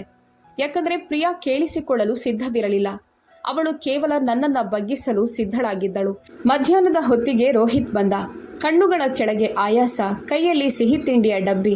ಬಹುಶಃ ಆ ಸಿಹಿಯಿಂದ ನೆನ್ನೆಯ ಪೆಟ್ಟಿನ ನೋವು ಮಾಸುತ್ತದೆ ಅಂತ ಅವನು ಭಾವಿಸಿದ್ದನೇನೋ. ಅಮ್ಮ, ಅವನು ಮೆಲ್ಲಗೆ ಹೇಳಿದ. ನೆನ್ನೆ ನಡೆದಿದ್ದನ್ನು ದಯವಿಟ್ಟು ಮನಸ್ಸಿಗೆ ಹಚ್ಚಿಕೊಳ್ಬೇಡಿ. ಪ್ರಿಯಾ ಕೋಪದಲ್ಲಿದ್ದಳು. ಅವಳು ಬೇಕೆಂದು ಮಾಡಿದ್ದಲ್ಲ. ಅವಳು ನನ್ನನ್ನು ತಳ್ಳಿದ್ಲು ರೋಹಿತ್. ನನ್ನ ಧ್ವನಿ ಮಂಜುಗಡ್ಡೆಯಂತೆ ಸಪಾಟಾಗಿತ್ತು. ಅದು ಕೋಪವಲ್ಲ, ಅದು ಹಿಂಸೆ. ಅವನು ತಲೆ ತಗ್ಗಿಸಿದ. ನನಗೆ ಗೊತ್ತು, ಅವಳು ಮಾಡಿದ್ದು ತಪ್ಪು ಅಂತ ನಾನು ಹೇಳಿದೆ. ಆದರೆ ಅಮ್ಮ, ಮಕ್ಕಳನ್ನು ಶಿಕ್ಷಿಸಬೇಡಿ. EMI ನಿಲ್ಲಿಸಬೇಡಿ. ನಾವು ಇನ್ನು ಮುಂದೆ ಚೆನ್ನಾಗಿ ನಿಭಾಯಿಸುತ್ತೇವೆ. ಭರವಸೆ ನೀಡುತ್ತೇನೆ. ಭರವಸೆ? ನಾನು ಪುನರಾವರ್ತಿಸಿದೆ. ಕೆಲಸ ಸಿಕ್ಕ ತಕ್ಷಣ ಹಣ ಪಾವತಿಸುತ್ತೇವೆ ಎಂದಿದ್ದ ಅದೇ ಭರವಸೆಯೇ? ತೋಟದವನ ಸಂಬಳ ಮತ್ತು ಸ್ಕೂಲ್ ಫೀಸ್ ತಾತ್ಕಾಲಿಕಷ್ಟೇ ಎಂದಿದ್ದ ಅದೇ ಭರವಸೆಯೇ? ನನ್ನ ಬೆನ್ನೆಲುಬು ಮುರಿಯುವ ಮೊದಲು ಇನ್ನೂ ಎಷ್ಟು ಭರವಸೆಗಳು ಬೇಕು? ಅವನ ಬಳಿ ಉತ್ತರವಿರಲಿಲ್ಲ. ಸಿಹಿ ತಿಂಡಿಯ ಡಬ್ಬಿಯನ್ನು ಅಲ್ಲೇ ಇಟ್ಟು ಚಹಾ ಕೂಡ ಕುಡಿಯದೆ ಅವನು ಹೊರಟು ಹೋದ. ಸಂಜೆ ಹೊತ್ತಿಗೆ ನಾನು ನೇಹಾಗೆ ಫೋನ್ ಮಾಡಿದೆ. ಮನೆಯನ್ನು ಲಿಸ್ಟ್ ಮಾಡು, ನಾನು ಹೇಳಿದೆ. ದಾಖಲೆಗಳನ್ನು ಸಿದ್ಧಪಡಿಸು. ಬರಲಿರುವ ಬಿರುಗಾಳಿಗೆ ನೀವು ಸಿದ್ಧರಿದ್ದೀರಾ? ಅವಳು ಕೇಳಿದಳು. ಬಿರುಗಾಳಿಯಲ್ಲೇ ನಾನು ನಿನ್ನೆ ನಿಂತಿದ್ದೆ, ನಾನು ಅಂದೆ. ಈಗ ಕೇವಲ ಅದರಿಂದ ಹೊರಬರುತ್ತಿದ್ದೇನೆ ಅಷ್ಟೇ. ಆದರೆ ಮರುದಿನ ಬೆಳಿಗ್ಗೆ ಬಿರುಗಾಳಿ ತಾನಾಗೆ ನನ್ನ ಬಾಗಿಲಿಗೆ ಬಂದಿತ್ತು. ಬೆಳಿಗ್ಗೆ 8 ಗಂಟೆಗೆ ಬಾಗಿಲು ಬಡಿಯುವ ಸದ್ದಾಯಿತು. ನಾನು ತೆರೆದಾಗ ಅಲ್ಲಿ ಪ್ರಿಯಾ ಆಗಲಿ ರೋಹಿತ್ ಆಗಲಿ ಇರಲಿಲ್ಲ. ಬದಲಿಗೆ ಸೂಟು ಧರಿಸಿದ ಒಬ್ಬ ಯುವಕ ಕೈಯಲ್ಲಿ ಬ್ರೀಫ್ ಕೇಸ್ ಹಿಡಿದು ನಿಂತಿದ್ದ. ಅವನು ಮುಗುಳ್ನಗುತ್ತಾ ಹೇಳಿದ, ಮಿಸಸ್ ಶರ್ಮಾ, ನಾನು ಆದಿತ್ಯ ಮಲ್ಹೋತ್ರಾ, ನಿಮ್ಮ ಮಗಳು ಮತ್ತು ಅಳಿಯನ ಪರ ವಕೀಲ. ಕುಟುಂಬದ ಆರ್ಥಿಕ ವ್ಯವಸ್ಥೆಗೆ ಸಂಬಂಧಿಸಿದ ಕೆಲವು ಅಗತ್ಯ ದಾಖಲೆಗಳಿವೆ. ನಾನು ಒಳಗೆ ಬರಬಹುದಾ? ಒಳಗೆ ಬಿಡಲು ಇಷ್ಟವಿರಲಿಲ್ಲ, ಆದರೆ ಕುತೂಹಲ ಹೆಚ್ಚಾಗಿತ್ತು.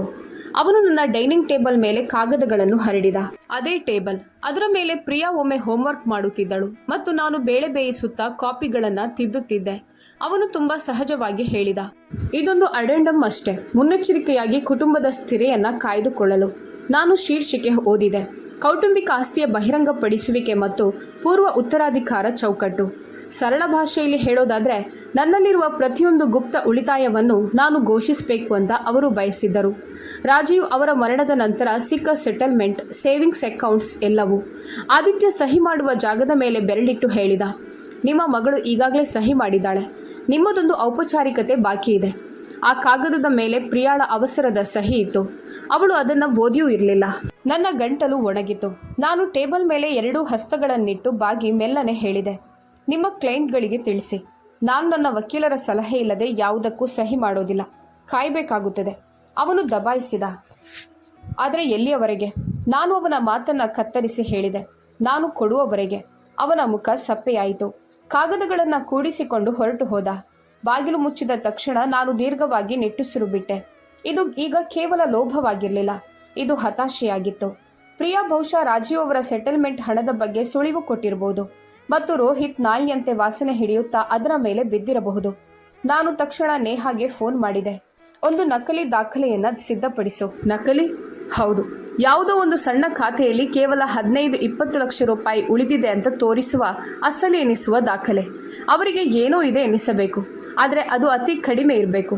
ಅವರ ಅಸಲಿ ಗುಣ ಹೊರಬರುವಷ್ಟು ಕಡಿಮೆ. ನೇಹಾ ಸುಮ್ಮನಿದ್ದಳು. ನಂತರ ಹೇಳಿದಳು, ಸವಿತಾರವರೇ, ನೀವು ತುಂಬ ಕಠಿಣವಾಗುತ್ತಿದ್ದೀರಿ. ಇದು ಅನಿವಾರ್ಯ, ನಾನಂದೆ. ರಾಜೀವ್ ತೀರಿಕೊಂಡಾಗ ಅವನ ಅಣ್ಣ ಕೂಡ ಇನ್ಶೂರೆನ್ಸ್ ಹಣ ಲಪಟಾಯಿಸಲು ನೋಡಿದ್ದ. ಇಂಥ ಮನುಷ್ಯರು ನನಗೆ ಹೊಸಬರಲ್ಲ, ಆದರೆ ನನ್ನ ಮಗಳು ಅವರ ಜೊತೆ ನಿಲ್ಲೋದಿಲ್ಲ ಎಂಬ ಭರವಸೆ ಇತ್ತು ಅಷ್ಟೇ. ಅಂದು ರಾತ್ರಿ ನಾನು ಆ ನಕಲಿ ಕಾಗದಗಳನ್ನು ಟೇಬಲ್ ಮೇಲೆ ಬಿಟ್ಟೆ. ಪರದೆಗಳು ತೆರೆದಿದ್ದವು, ಲೈಟ್ಗಳು ಉರಿಯುತ್ತಿದ್ದವು. ಪ್ರಿಯಾ ಅಥವಾ ರೋಹಿತ್ ನನ್ನ ಬದುಕಿನೊಳಗೆ ಇಣುಕುತ್ತಿದ್ದರೆ ಅವರಿಗೆ ನಾನು ಏನನ್ನು ತೋರಿಸಲು ಬಯಸಿದ್ದೆನೋ ಅದು ಮಾತ್ರ ಕಾಣಿಸ್ತಿತ್ತು. 3 ದಿನಗಳು ಕಳೆದವು, ಏನೂ ಆಗಲಿಲ್ಲ. 4ನೇ ದಿನ ಬೆಳಗ್ಗೆ ಬ್ಯಾಂಕ್ನಿಂದ ಕರೆ ಬಂತು. ಮಿಸಸ್ ಶರ್ಮಾ, ಅಧಿಕಾರಿ ಹೇಳಿದ, ನಿಮ್ಮ ಒಂದು ಹಳೆಯ ಖಾತೆಗೆ ಲಾಗಿನ್ ಮಾಡಲು ಪ್ರಯತ್ನ ನಡೆದಿದೆ. ಬ್ಯಾಲೆನ್ಸ್ ಕಡಿಮೆ ಇದೆ, ಆದರೆ ಇದು ಸಂಶಯಾಸ್ಪದ ಎನಿಸಿತು. ಯೂಸರ್ ನೇಮ್ ಆಗಿ ನಿಮ್ಮ ತವರು ಮನೆಯ ಸರ್ನೇಮ್ ಸವಿತಾ ದೇವಿ ಅಂತ ಬಳಸಲಾಗಿದೆ. ನನ್ನ ಬೆರಳುಗಳು ತಣ್ಣಗಾದವು. ಈ ಹೆಸರಿನ ಬಗ್ಗೆ ಇಬ್ಬರಿಗೆ ಮಾತ್ರ ತಿಳಿದಿರಲು ಸಾಧ್ಯ, ನನ್ನ ಪತಿ ಮತ್ತು ನನ್ನ ಮಗಳು. ಯಾವ ಡಿವೈಸ್ನಿಂದ? ನಿಮ್ಮ ಮಗಳು ಪ್ರಿಯಾ ಹೆಸರಿನಲ್ಲಿರುವ ಟ್ಯಾಬ್ಲೆಟ್ನಿಂದ. ಲೊಕೇಶನ್ ಸುಶಾಂತ್ ಲೋಕ್. ನಾನು ಕಣ್ಣು ಮುಚ್ಚಿಕೊಂಡೆ. ಹಾಗಾದ್ರೆ ಅದು ನಿಜವಾಗಿತ್ತು. ರೋಹಿತ್ ಹಣಕ್ಕಾಗಿ ಅಗೆಯುತ್ತಿದ್ದ ಮತ್ತು ಪ್ರಿಯಾ ಅವನಿಗೆ ಗುಪ್ತವಾಗಿ ಸಹಾಯ ಮಾಡುತ್ತಿದ್ದಳು, ಅಥವಾ ಕಣ್ಣು ಮುಚ್ಚಿ ಕೀಲಿ ನೀಡಿದ್ದಳು. ಫೋನ್ ಕಟ್ ಮಾಡಿ ಕುರ್ಚಿಯ ಮೇಲೆ ಕುಳಿತೆ. ಆ ಮೌನದಲ್ಲಿ ಒಂದು ಸತ್ಯ ನನಗೆ ಅರ್ಥವಾಯಿತು. ಇದು ಕೇವಲ ಹಣದ ಹೋರಾಟವಾಗಿರಲಿಲ್ಲ, ಇದು ನಿಯಂತ್ರಣದ ಹೋರಾಟವಾಗಿತ್ತು. ಒಬ್ಬ ಮನುಷ್ಯ ನನ್ನನ್ನು ಪೊಳ್ಳು ಮಾಡಲು ಬಯಸುತ್ತಿದ್ದ. ಮತ್ತೊಬ್ಬ ಮಗಳು ಪ್ರೀತಿಯ ಕುರುಡುತನದಲ್ಲಿ ಅವನನ್ನು ಗುರುತಿಸಲು ವಿಫಲವಾಗುತ್ತಿದ್ದಳು. ನಾನು ಮತ್ತೆ ನೇಹಾಗೆ ಫೋನ್ ಮಾಡಿದೆ. ಈ ಬಾರಿ ನನ್ನ ಧ್ವನಿ ಅಚಲವಾಗಿತ್ತು. ಅವರು ಬಲೆಯಲ್ಲಿ ಸಿಕ್ಕಿಬಿದ್ದಿದ್ದಾರೆ. ನಾನು ಹೇಳಿದೆ, ಈಗ ಮುಂದಿನ ಹೆಜ್ಜೆ ಶುರು ಮಾಡೋಣ. ವರ್ಷಗಳ ನಂತರ ನನ್ನ ತುಟಿಗಳ ಮೇಲೆ ಒಂದು ಹಗುರವಾದ ನಗು ಮೂಡಿತು. ಯಾಕಂದರೆ ಪ್ರಿಯಾ ಮತ್ತು ರೋಹಿತ್ ಮುಂದಿನ ಬಾರಿ ನನ್ನ ಮುಂದೆ ಬಂದಾಗ ಅವರು ಅಂದುಕೊಂಡಿರುವ ಅಸಹಾಯಕ ತಾಯಿ ನಾನಾಗಿರೋದಿಲ್ಲ. ನಾನು ಬಿರುಗಾಳಿಯಾಗಿ ಅವರ ಮುಂದೆ ನಿಂತಿರುತ್ತೇನೆ. ಮರುದಿನ ಬೆಳಗ್ಗೆ ಬಿಸಿಲು ನನ್ನ ಅಡುಗೆ ಮನೆಯ ಒಡೆದ ಟೈಲ್ಸ್ಗಳ ಮೇಲೆ ಬೀಳುತ್ತಿತ್ತು. ಪ್ರಿಯಾಳ ಮನೆಗಾಗಿ ನನ್ನ ಸಂಪಾದನೆಯನ್ನೆಲ್ಲ ವ್ಯಯಿಸುತ್ತಿದ್ದರಿಂದ ಇಷ್ಟು ವರ್ಷ ನಾನು ಆ ಬಿರುಕುಗಳನ್ನು ಗಮನಿಸಿಯೇ ಇರಲಿಲ್ಲ. ಇಂದು ಆ ಬಿರುಕುಗಳನ್ನು ನೋಡಿ ಯಾವುದೇ ಅಪರಾಧಿ ಭಾವನೆ ಕಾಡಲಿಲ್ಲ. ಇದು ನನ್ನ ಮನೆ, ನನ್ನ ಗೋಡೆಗಳು ಜರ್ಜರಿತವಾಗಿದ್ದರೂ ಇವು ನನ್ನವು. ಈಗ ನಾನು ನನಗಾಗಿ ನಿಲ್ಲಲು ಸಿದ್ಧವಾಗಿದ್ದೆ. ಬೆಳಗ್ಗೆ 9 ಗಂಟೆಗೆ ನೇಹಾ ಕಪೂರ್ ಬಂದಳು. ಅವಳ ಕೈಯಲ್ಲಿ ಒಂದು ಫೋಲ್ಡರ್ ಇತ್ತು ಮತ್ತು ಮುಖದಲ್ಲಿ ಅದೇ ತೀಕ್ಷ್ಣ ಆತ್ಮವಿಶ್ವಾಸವಿತ್ತು. ಅವಳು ನನ್ನ ಟೇಬಲ್ ಮೇಲೆ ಕಾಗದಗಳನ್ನು ಇಟ್ಟಳು. ಕೆಲವು ದಿನಗಳ ಹಿಂದೆ ವಕೀಲ ಆದಿತ್ಯ ಕೂಡ ಇದನ್ನೇ ಮಾಡಿದ್ದ. ಆದರೆ ವ್ಯತ್ಯಾಸ ಸ್ಪಷ್ಟವಾಗಿತ್ತು. ಅವನ ಕಾಗದಗಳು ನನ್ನನ್ನು ಬೀದಿಗೆ ತಳ್ಳಲಿದ್ದವು, ಆದರೆ ನೇಹಾಳ ಕಾಗದಗಳು ನನಗೆ ಶಸ್ತ್ರ ನೀಡಲು ಇದ್ದವು. ಅವಳು ಹೇಳಿದಳು, ಸವಿತಾರವರೇ, ಮಾರುಕಟ್ಟೆ ಈಗ ತುಂಬ ಚೆನ್ನಾಗಿದೆ. ಸುಶಾಂತ್ ಲೋಕ್ನಲ್ಲಿ ಮನೆಗಳು 1 ಕೋಟಿಗೂ ಅಧಿಕ ಬೆಲೆಗೆ ಮಾರಾಟವಾಗ್ತಿವೆ. ನಿಮ್ಮ ಮನೆ ತಕ್ಷಣ ಮಾರಾಟವಾಗ್ಬೋದು. ಈಗಲೇ ಶುರು ಮಾಡಿದರೆ ಖರೀದಿದಾರರ ಸಾಲೆ ಇರುತ್ತದೆ. ನಾನು ತಲೆ ಆಡಿಸಿದೆ. ಈ ಕೆಲಸ ಸದ್ದಿಲ್ಲದೆ ನಡೆಯಲಿ. ಪ್ರಿಯಾ ಮತ್ತು ರೋಹಿತ್ಗೆ ವಿಷಯ ತಿಳಿಯುವಷ್ಟರಲ್ಲಿ ಕಾಲ ಮಿಂಚಿರಲಿ. ನೇಹಾ ಪೆನ್ನಿಂದ ಲಿಸ್ಟಿಂಗ್ ಫಾರ್ಮ್ ಮೇಲೆ ತಾರೀಖು ಬರೆದಳು. ನಾಳೆಯಿಂದ ಫೋಟೋ ತೆಗೆದುಕೊಳ್ಳೋಣ. ನೋಟಿಸ್ ಕೂಡ ಕಾನೂನುಬದ್ಧವಾಗಿ ನೀಡೋಣ. ಆದರೆ ಅವರ ಕೋಪವನ್ನು ಎದುರಿಸಲು ನೀವು ಸಿದ್ಧರಾಗಿರಿ. 3 ವರ್ಷಗಳಿಂದ ಅವರ ಕೋಪದ ಜೊತೆಗೆ ಬದುಕುತ್ತಿದ್ದೇನೆ, ನಾನಂದೆ. ಈಗ ಮೊದಲ ಬಾರಿಗೆ ನನ್ನ ನಿರ್ಧಾರದ ಜೊತೆ ಬದುಕುತ್ತೇನೆ. ಅದೇ ಮಧ್ಯಾಹ್ನ ಪ್ರಿಯಾಳ ಸಂದೇಶಗಳು ಬರತೊಡಗಿದವು. ಅಮ್ಮ, ನೀವು ಯಾಕೆ ಹೀಗೆ ಮಾಡ್ತಿದ್ದೀರಿ? ಅತಿಯಾಗಿ ಪ್ರತಿಕ್ರಿಯಿಸಬೇಡಿ. ರೋಹಿತ್ ಹೇಳ್ತಿದ್ದಾನೆ ನೀವು ಸುಮ್ಮನೆ ಡ್ರಾಮಾ ಮಾಡ್ತಿದ್ದೀರಿ ಅಂತ. ಸಮಾಜದಲ್ಲಿ ನಮಗೆ ಮುಜುಗರ ತರಬೇಡಿ. ಸುಮ್ಮನೆ ಸಹಿ ಮಾಡಿಬಿಡಿ, ಎಲ್ಲವೂ ಸರಿಯಾಗುತ್ತದೆ. ಮತ್ತು ಕೊನೆಯಲ್ಲಿ ನಿಮಗೆ ನಿಜವಾಗಿಯೂ ನಮ್ಮ ಮೇಲೆ ಪ್ರೀತಿ ಇದ್ದರೆ ಅದನ್ನು ಸಾಬೀತುಪಡಿಸಿ. ಈ ನಾಟಕವನ್ನು ಇಲ್ಲಿಗೆ ನಿಲ್ಲಿಸಿ.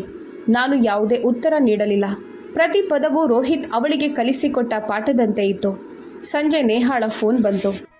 ಸವಿತಾರವರೇ, ಹಿಂದೆ ಒಬ್ಬ ಖರೀದಿದಾರರ ಜೊತೆ ಮಾತನಾಡಿದೆ. ಅವರು 1,05,00,000 ರೂಪಾಯಿ ನಗದಾಗಿ ನೀಡಲು ಸಿದ್ಧರಿದ್ದಾರೆ. ಎಲ್ಲವೂ ಸರಿಯಾಗಿ ನಡೆದರೆ ನೀವು ಸಾಲ ಮುಕ್ತರಾಗಿ ಸುರಕ್ಷಿತರಾಗುತ್ತೀರಿ. ಸುರಕ್ಷಿತ, ಈ ಪದ ಕೇಳಿದಾಗ ಎದೆ ಜಲ್ಲೆಂದಿತು. ಈ ಪದ ಇಷ್ಟು ದಿನ ನನ್ನದಾಗಿರಲೇ ಇಲ್ಲವೇನೋ ಎನಿಸಿತು. ಆದರೆ ಬಿರುಗಾಳಿ ಇನ್ನೂ ಮುಗಿದಿರಲಿಲ್ಲ. 2 ದಿನಗಳ ನಂತರ ಬಾಗಿಲು ಬಡಿಯುವ ಸದ್ದಾಯಿತು. ಮತ್ತೆ ವಕೀಲ ಇರಬಹುದೆಂದುಕೊಂಡೆ. ಆದರೆ ರೋಹಿತ್ ನಿಂತಿದ್ದ. ಅವನ ಮುಖದಲ್ಲಿ ಬೆವರು, ಕಣ್ಣುಗಳಲ್ಲಿ ಆತಂಕವಿತ್ತು. ಅಮ್ಮ ಪ್ಲೀಸ್, ಅವನು ಶುರು ಮಾಡಿದ. ಆರು ಮತ್ತು ಅನಾಯ ಬಗ್ಗೆ ಯೋಚಿಸಿ. ಮನೆ ಮಾರಾಟವಾದರೆ ಅವರು ಶಾಲೆ ಬದಲಿಸಬೇಕಾಗುತ್ತದೆ, ಗೆಳೆಯರಿಂದ ದೂರ ಆಗಬೇಕಾಗುತ್ತದೆ. ನಾನು ಅವನ ಮಾತನ್ನು ಕತ್ತರಿಸಿದೆ. ನಿಮ್ಮನ್ನು ಮತ್ತು ಪ್ರಿಯಾಳನ್ನು ನೋಡಿ ಅವರು ಏನನ್ನು ಕಲಿಯುತ್ತಿದ್ದಾರೆ ಅಂತ ಯೋಚಿಸು ರೋಹಿತ್. ತಮ್ಮ ಅಜ್ಜಿಯನ್ನ ಕೇವಲ ATM ಅಂತೆ ಬಳಸಿಕೊಳ್ಳೋದನ್ನು ಅವರು ನೋಡುತ್ತಿದ್ದಾರೆ. ಮಕ್ಕಳು ಬೇಗ ಕಲಿಯುತ್ತಾರೆ. ಅವರು ನಿನ್ನಿಂದ ಏನನ್ನು ಕಲಿಯುತ್ತಿದ್ದಾರೆ? ಅವನು ತಡಬಡಾಯಿಸಿದ. ನಂತರ ಹೇಳಿದ, ನೀವು ಮನೆ ಮಾರಬೇಡಿ, ಸ್ವಲ್ಪ ಸಮಯ ಕೊಡಿ. ನಾವು ಬಿಲ್ ಕಟ್ಟಲು ಶುರು ಮಾಡುತ್ತೇವೆ. ಭರವಸೆ ನೀಡುತ್ತೇನೆ. ಭರವಸೆಗಳು? ನಾನು ತಣ್ಣಗೆ ಹೇಳಿದೆ. ಅವು ನನ್ನ ಡಾಕ್ಟರ್ ಫೀಸ್ ಕಟ್ಟೋದಿಲ್ಲ ಅಥವಾ ನನ್ನ ಮೈಮೇಲಿನ ಗಾಯಗಳನ್ನು ಮಾಸುವಂತೆ ಮಾಡೋದಿಲ್ಲ. ನಿನ್ನ ಪತ್ನಿ ನನ್ನನ್ನು ನೆಲಕ್ಕೆ ತಳ್ಳಿದ ದಿನವೇ ಎಲ್ಲ ಭರವಸೆಗಳು ಮುರಿದು ಹೋಗಿವೆ. ಅವನ ಮುಖ ಬೆಳ್ಳಗಾಯಿತು. ಒಂದು ಮಾತಾಡದೆ ಅವನು ಹೊರಟು ಹೋದ. ಅಂದು ರಾತ್ರಿ ನಾನು ವರ್ಷಗಳ ನಂತರ ಮೊದಲ ಬಾರಿಗೆ ನೆಮ್ಮದಿಯಿಂದ ನಿದ್ದೆ ಮಾಡಿದೆ. ಯಾವುದೇ ಭಯವಿರಲಿಲ್ಲ, ಯಾಕಂದರೆ ನಿರ್ಧಾರವಾಗಿತ್ತು. ನನ್ನ ಮನೆ, ನನ್ನ ಘನತೆ ಮತ್ತು ನನ್ನ ಭವಿಷ್ಯ ಈಗ ನನ್ನದಾಗಿತ್ತು. ಮರುದಿನ ಬೆಳಿಗ್ಗೆ ನೇಹಾ ಕ್ಯಾಮರಾ ಹಿಡಿದು ಬಂದಳು. ನಾವು ಸುಶಾಂತ್ ಲೋಕ್ ಮನೆಗೆ ಹೋದೆವು. ನನ್ನ ಹೃದಯ ಹಿಂಡಿದಂತಾಯಿತು. ಯಾವ ಮನೆಗಾಗಿ ನಾನು ಎಲ್ಲವನ್ನು ತ್ಯಾಗ ಮಾಡಿದ್ದೆನೋ ಅದು ಹೊರಗಿನಿಂದ ಬಹಳ ಸುಂದರವಾಗಿ ಕಾಣುತ್ತಿತ್ತು. ಲಾನ್ ಮೇಲೆ ಮಕ್ಕಳ ಸೈಕಲ್, ಹೊಸ ಪೇಂಟ್, ಬಣ್ಣ ಬಣ್ಣದ ಕುಂಡಗಳು. ಆದರೆ ಒಳಗಡೆ ಅದು ಯುದ್ಧ ಭೂಮಿಯಾಗಿತ್ತು. ನೇಹಾ ಪ್ರತಿ ಮೂಲೆಯ ಫೋಟೋ ತೆಗೆದಳು. ಈ ಪ್ರಾಪರ್ಟಿ ತಕ್ಷಣ ಮಾರಾಟವಾಗುತ್ತದೆ ಅಂದಳು. ನಾನು ಮೇಲಿನ ಕಿಟಕಿಯ ಕಡೆ ನೋಡಿದೆ. ಪ್ರಿಯಾ ಪರದೆಯ ಹಿಂದಿನಿಂದ ಇಣುಕುತ್ತಿದ್ದಾಳೆ ಎನಿಸಿತು. ಸಂಜೆ ಹೊತ್ತಿಗೆ ಮನೆಯ ಲಿಸ್ಟಿಂಗ್ ಲೈವ್ ಆಯಿತು. 3 ದಿನಗಳ ಒಳಗೆ ನೇಹಾ ಫೋನ್ ಮಾಡಿದಳು. ಸವಿತಾರವರೇ, 3 ಆಫರ್ಗಳು ಬಂದಿವೆ. 2 ಆಫರ್ ನಾವು ಕೇಳಿದ ಬೆಲೆಗಿಂತಲೂ ಹೆಚ್ಚಿವೆ. ಬಿರುಗಾಳಿ ಜೋರಾಗಿತ್ತು. ಪ್ರಿಯಾಳ ಫೋನ್ ಕರೆಗಳು ಈಗ ಅಂಗಲಾಟವಾಗಿ ಬದಲಾಗಿದ್ದವು. ನಮ್ಮ ಜೊತೆ ನೀವು ಹೀಗೆ ಹೇಗೆ ಮಾಡ್ತೀರಿ? ನಮ್ಮ ಬದುಕನ್ನು ಹಾಳು ಮಾಡ್ತಿದ್ದೀರಿ. ಅಮ್ಮ, ನಮ್ಮ ಮನೆಯನ್ನು ಕಸಿದುಕೊಳ್ಬೇಡಿ. ನಂತರ ಮತ್ತೆ ಸಿಟ್ಟು. ನೀವು ಮನೆ ಮಾರಿದರೆ ಮಕ್ಕಳನ್ನು ನೋಡುವ ಆಸೆ ಬಿಟ್ಟು ಬಿಡಿ. ನಾನು ಪ್ರತಿ ವಾಯ್ಸ್ ಮೇಲ್ ಕೇಳಿಸಿಕೊಂಡೆ. ಕಣ್ಣಲ್ಲಿ ನೀರಿತ್ತು. ಆದರೆ ಬೆನ್ನು ಮೂಳೆ ನೆಟ್ಟಗಿತ್ತು. ಬೆದರಿಕೆ ಹಾಕಿದರೆ ನಾನು ಬಗ್ಗುತ್ತೇನೆ ಅಂತ ಅವಳು ಭಾವಿಸಿದ್ದಳು. ಆದರೆ ಅದೇ ಬೆದರಿಕೆಗಳು ನನ್ನನ್ನು ಇನ್ನಷ್ಟು ಗಟ್ಟಿಗೊಳಿಸುತ್ತಿವೆ ಅಂತ ಅವಳಿಗೆ ತಿಳಿದಿರಲಿಲ್ಲ. 7ನೇ ದಿನ ನೇಹಾಳ ಫೋನ್ ಬಂತು. ಅವಳ ಧ್ವನಿಯಲ್ಲಿ ಸ್ಥಿರತೆ ಇತ್ತು. ಸವಿತಾರವರೇ, ಅತಿ ಹೆಚ್ಚು ಬೆಲೆಯ ಆಫರ್ ಪಕ್ಕಾ ಆಗಿದೆ. ಈ ವಾರ ಅಗ್ರಿಮೆಂಟ್ ಸಹಿ ಮಾಡಬಹುದು. ಅದರ ನಂತರ ನೀವು ಆಜಾದ್. ಆಜಾದ್ ವರ್ಷಗಳಿಂದ ನಾನು ಮರೆತು ಹೋಗಿದ್ದ 2ನೇ ಪದ. ನಾನು ಕಿಟಕಿಯಿಂದ ಹೊರಗೆ ನೋಡಿದೆ. ನನ್ನ ಸಣ್ಣ ಮನೆಯ ಗೋಡೆಗಳ ಪ್ಲಾಸ್ಟರ್ ಕಿತ್ತು ಹೋಗುತ್ತಿತ್ತು. ಕುಂಡಗಳು ಒಡೆದಿದ್ದವು. ಆದರೂ ವರ್ಷಗಳ ನಂತರ ತುಟಿಯ ಮೇಲೆ ನಗು ಮೂಡಿತು. ಪ್ರಿಯಾ ತನ್ನ ಬದುಕಿನಿಂದ ನನ್ನನ್ನು ಹೊರಗೆ ತಳ್ಳಿದೆ ಅಂತ ಭಾವಿಸಿದ್ದಳು. ಆದರೆ ಆ ಒಂದು ತಳ್ಳಾಟದಿಂದ ಅವಳು ನನ್ನನ್ನು ಮುಕ್ತಗೊಳಿಸಿದ್ದಾಳೆ ಎಂಬುದು ಅವಳಿಗೆ ತಿಳಿದಿರಲಿಲ್ಲ.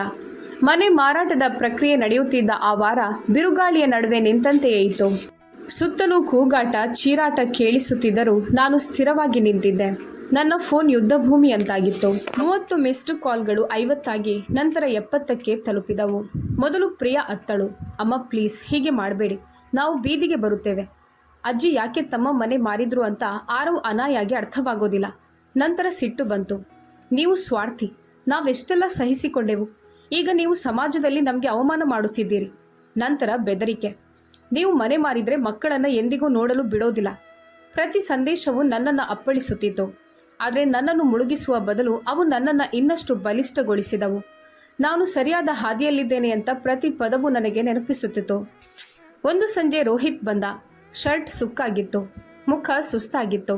ಗಡ್ಡ ಬೆಳೆದಿತ್ತು. ದೇವಸ್ಥಾನದ ಮೆಟ್ಟಿಲ ಮೇಲೆ ಭಿಕ್ಷೆ ಬೇಡಲು ಬಂದವನಂತೆ ಬಾಗಿಲಲ್ಲಿ ನಿಂತಿದ್ದ. ಅಮ್ಮ ಪ್ಲೀಸ್, ಇನ್ನೊಮ್ಮೆ ಯೋಚಿಸಿ ಎಂದನು. ನಾವು ನಿಮ್ಮ ಹಣ ವಾಪಸ್ ಕೊಡುತ್ತೇವೆ. ನಿಧಾನವಾಗಿ ಶುರು ಮಾಡುತ್ತೇವೆ. ಪ್ರಮಾಣ ಮಾಡುತ್ತೇನೆ. ಪ್ರಿಯಾ ಒತ್ತಡದಲ್ಲಿದ್ದಳು. ಅವಳು ಬೇಕೆಂದು ಮಾಡಿದ್ದಲ್ಲ. ನಾನು ಕೈಕಟ್ಟಿ ನಿಂತುಕೊಂಡೆ. ರೋಹಿತ್, ನಾನು ಪ್ರಿಯಾಳಿಗೆ ಯಾವುದು ಸರಿ ಯಾವುದು ತಪ್ಪು ಅಂತ ಕಲಿಸಿದ್ದೆ. ಅವಳು ಇದನ್ನು ಬೇಕೆಂದೇ ಮಾಡಿದ್ದಾಳೆ. ಒತ್ತಡ ಎನ್ನುವುದು ಹಿಂಸೆಯನ್ನಾಗಲಿ ಅಥವಾ ಲೋಭವನ್ನಾಗಲಿ ಕ್ಷಮಿಸಲು ಸಾಧ್ಯವಿಲ್ಲ. ಅವನ ಕಣ್ಣುಗಳು ಕೆಳಕ್ಕೆ ವಾಲಿದವು. ಕ್ಷಣಕಾಲ ನನಗೆ ಅವನ ಮೇಲೆ ದಯೆ ಎನಿಸಿತು. ಆದರೆ ದಯೆ ತೋರಿಸುವ ಸ್ಥಿತಿಯಲ್ಲಿ ನಾನಿರಲಿಲ್ಲ. ನಾನು ಮೆಲ್ಲನೆ ಬಾಗಿಲು ಮುಚ್ಚಿದೆ. ಅಂದು ರಾತ್ರಿ ಹಾಸಿಗೆಯ ಮೇಲೆ ಮಲಗಿದಾಗ ಮೊದಲ ಬಾರಿಗೆ ನನ್ನ ಆಲೋಚನೆಗಳು ಸ್ಪಷ್ಟವಾಗಿ ಕೇಳಿಸಿದವು. ಇದು ಸೇಡಲ್ಲ, ಇದು ನನ್ನನ್ನು ನಾನು ಬಚಾವ್ ಮಾಡಿಕೊಳ್ಳುವ ದಾರಿ. 3 ದಿನಗಳ ನಂತರ ನೇಹಾಳ ಫೋನ್ ಬಂತು. ಸವಿತಾರವರೇ, ಒಬ್ಬ ಗಂಭೀರ ಖರೀದಿದಾರ ಸಿಕ್ಕಿದ್ದಾರೆ.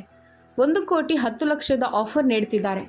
ನಾವು ಕೇಳಿದ ಬೆಲೆಗಿಂತ ಹೆಚ್ಚು ಮತ್ತು ಅವರು ಬೇಗನೆ ಡೀಲ್ ಮುಗಿಸಲು ಬಯಸುತ್ತಿದ್ದಾರೆ. ನನ್ನ ಕೈಗಳು ನಡುಗಿದವು. ಭಯದಿಂದಲ್ಲ, ಅಂತಿಮ ನಿರ್ಧಾರದ ಶಕ್ತಿಯಿಂದ. ಆದರೆ ಪ್ರಿಯಾಳಿಗೆ ಇದರ ಸುಳಿವು ಸಿಕ್ಕಿರಬೇಕು. ಮರುದಿನ ಬೆಳಿಗ್ಗೆ ಅವಳು ಹೇಳದೆ ಕೇಳದೆ ನನ್ನ ಮನೆಗೆ ಬಂದಳು. ಮುಖ ಬೆಳ್ಳಗಾಗಿತ್ತು. ಕಣ್ಣುಗಳು ಅತ್ತು ಉಬ್ಬಿದ್ದವು. ಅವಳು ನನ್ನ ಮಗಳಂತೆ ಕಾಣುತ್ತಿರಲಿಲ್ಲ. ಕೇವಲ ಒಂದು ನೆರಳಿನಂತೆ ಕಾಣುತ್ತಿದ್ದಳು. ಕೇಳದೆಯೇ ಕುಳಿತು ಹೇಳತೊಡಗಿದಳು. ಅಮ್ಮ, ಕ್ಷಮಿಸಿಬಿಡಿ. ನಾನು ಸುಮ್ಮನಿದ್ದೆ. ಕೇವಲ ಅವಳನ್ನೇ ನೋಡುತ್ತಿದ್ದೆ. ನಾನು ತಪ್ಪು ಮಾಡಿದೆ ಅಂದಳು.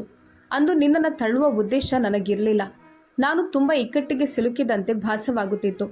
ಪ್ಲೀಸ್, ಮನೆ ಮಾರಬೇಡಿ. ನಮಗೆ ಇನ್ನೊಂದು ಅವಕಾಶ ಕೊಡಿ. ನೀವು ಹೇಳಿದಂತೆ ನಾವು ನಿಧಾನವಾಗಿ EMI ಕಟ್ಟುತ್ತೇವೆ. ಪ್ರಮಾಣ ಮಾಡುತ್ತೇನೆ. ಆ ಪ್ರಮಾಣ ನನ್ನ ಕಿವಿಗೆ ಬೂದಿಯಂತೆ ಬಿದ್ದಿತು. ಹಗುರ ಮತ್ತು ಪೊಳ್ಳು. ನಾನು ಒಂದೇ ಪ್ರಶ್ನೆ ಕೇಳಿದೆ. ನೀನು ನಿಜವಾಗಿಯೂ ಕ್ಷಮೆ ಕೇಳಲು ಬಂದಿದ್ಯಾ?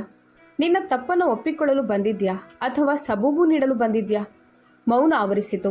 ಅವಳ ತುಟಿಗಳು ನಡುಗಿದವು. ಆದರೆ ಅವಳು ಹೇಳಿದಳು, ಅಮ್ಮ, ನೀವು ಅತಿಯಾಗಿ ಹೇಳುತ್ತಿದ್ದೀರಿ. ನೀವು ಬಿದ್ದಿದ್ದು ಅಷ್ಟೇನು ಜೋರಾಗಿರಲಿಲ್ಲ. ನಾನು ಕೂದಲನ್ನು ಸರಿಸಿ ನನ್ನ ಹಣೆಯ ಮೇಲಾದ ಗಾಯದ ಗುರುತನ್ನು ತೋರಿಸಿದೆ. ಪೆಟ್ಟಾಗಿತ್ತು. ಕ್ಷಣಕಾಲ ಅವಳ ಕಣ್ಣುಗಳು ಅತ್ತಿತ್ತ ಚಲಿಸಿದವು. ನಂತರ ಕಠೋರವಾದವು. ನೀವು ಡ್ರಾಮಾ ಮಾಡುತ್ತಿದ್ದೀರಿ. ಅದು ಅಷ್ಟೊಂದು ಕೆಟ್ಟದಾಗಿರಲಿಲ್ಲ. ಅದೇ ಅಸಲಿ ಸತ್ಯವಾಗಿತ್ತು. ಯಾವುದೇ ಪಶ್ಚಾತ್ತಾಪವಿಲ್ಲ, ಕೇವಲ ಚಾಲಾಕಿತನ. ನಾನು ಎದ್ದು ನಿಂತೆ. ಪ್ರಿಯಾ, ಈಗ ಸಾಕು. ಇನ್ಮುಂದೆ EMI ಇಲ್ಲ, ತ್ಯಾಗವೂ ಇಲ್ಲ. ಮನೆ ಮಾರಾಟವಾಗುತ್ತದೆ. ಅವಳು ಕೂಡ ಎದ್ದು ನಿಂತಳು. ಅವಳ ಧ್ವನಿ ನಡುಗುತ್ತಿತ್ತು, ಆದರೆ ಪದಗಳು ಚಾಕುವಿನಂತೆ ಚೂಪಾಗಿದ್ದವು. ನೀವು ಹೀಗೆ ಮಾಡಿದರೆ ನಾನು ನಿಮ್ಮನ್ನು ಎಂದಿಗೂ ಕ್ಷಮಿಸೋದಿಲ್ಲ ಮತ್ತು ಮಕ್ಕಳು ಕೂಡ ನಿಮ್ಮನ್ನು ದ್ವೇಷಿಸುವಂತೆ ಕಲಿಸುತ್ತೇನೆ. ಈ ಮಾತು ನನ್ನ ಹೃದಯಕ್ಕೆ ಬಾಣದಂತೆ ನಾಟಿತು. ಆದರೆ ನಾನು ಅವಳಿಗೆ ನನ್ನ ನೋವನ್ನು ತೋರಿಸಲಿಲ್ಲ. ಬಾಗಿಲು ತೆಗೆದು ಹೇಳಿದೆ, ಹೊರಡು ಪ್ರಿಯಾ, ಪ್ಲೀಸ್. ಅವಳು ಕಾಲು ಬಡಿಯುತ್ತಾ ಹೊರಗೆ ಹೋದಳು. ಬಾಗಿಲನ್ನು ಎಷ್ಟು ಜೋರಾಗಿ ಬಡಿದಳೆಂದರೆ ಚೌಕಟ್ಟೆ ನಡುಗಿತು. ನಾನು ಗೋಡೆಗೆ ಹೊರಗೆ ನಿಂತುಕೊಂಡೆ. ಹೃದಯ ಬಡಿದುಕೊಳ್ಳುತ್ತಿತ್ತು. ಇದು ಕೊನೆಯ ಪರೀಕ್ಷೆಯಾಗಿತ್ತು ಮತ್ತು ಅವಳು ಅದರಲ್ಲಿ ಫೇಲ್ ಆಗಿದ್ದಳು.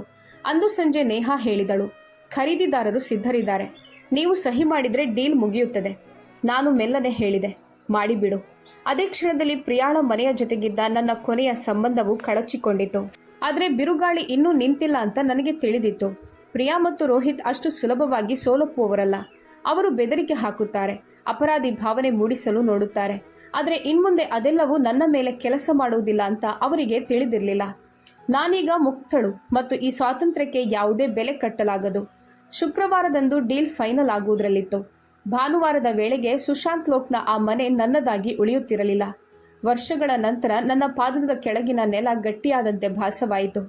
ಆದರೆ ಬುಧವಾರ ಬೆಳಿಗ್ಗೆ ಒಂದು ಕೊರಿಯರ್ ಬಂತು.